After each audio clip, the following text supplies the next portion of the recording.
گولی کی زبان ہوگی تو بارڈر کھلا رہے گا، تفتان کھلا ہے اور چمن بند ہے۔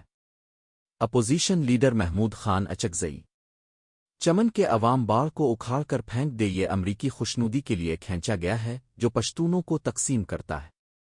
محمود خان اچکزئی: ہر گھر سے ایک فرد دینا ہوگا، ہم اپنا قومی لشکر بنائیں گے، اپنے مسائل خود حل کریں گے، عدالتوں پر اعتماد نہ کیا جائے۔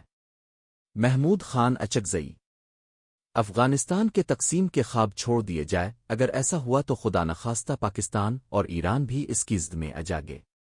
محمود خان اچکزئی: ہر پشتون افغانستان کا تذکرہ بنائیں، کیونکہ 50 لاکھ سے زائد پاکستانی یورپ، امریکہ، کینیڈا، ترکی اور دیگر ممالک کی دوہری شہریت رکھتے ہیں، تو پشتون افغانستان کا دوہرا شہریت کیوں نہیں رکھ سکتا؟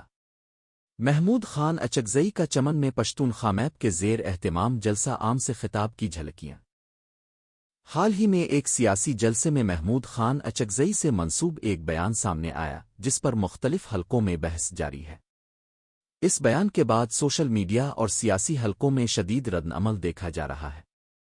کچھ لوگوں کا کہنا ہے کہ سیاسی رہنماؤں کو اپنے الفاظ میں احتیاط کرنی چاہیے تاکہ کسی بھی علاقے قوم کے بارے میں غلط فہمیاں کشیدگی پیدا نہ ہو، جبکہ کچھ دیگر کا موقف ہے کہ سیاسی بیانات کو ان کے اصل تناظر میں سمجھنا ضروری ہے۔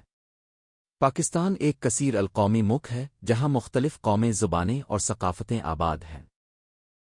ایسے میں ذمہ دار سیاست کی ضرورت پہلے سے زیادہ بڑھ جاتی ہے تاکہ اتحاد اور ہم آہنگی کو فروغ دیا جا سکے۔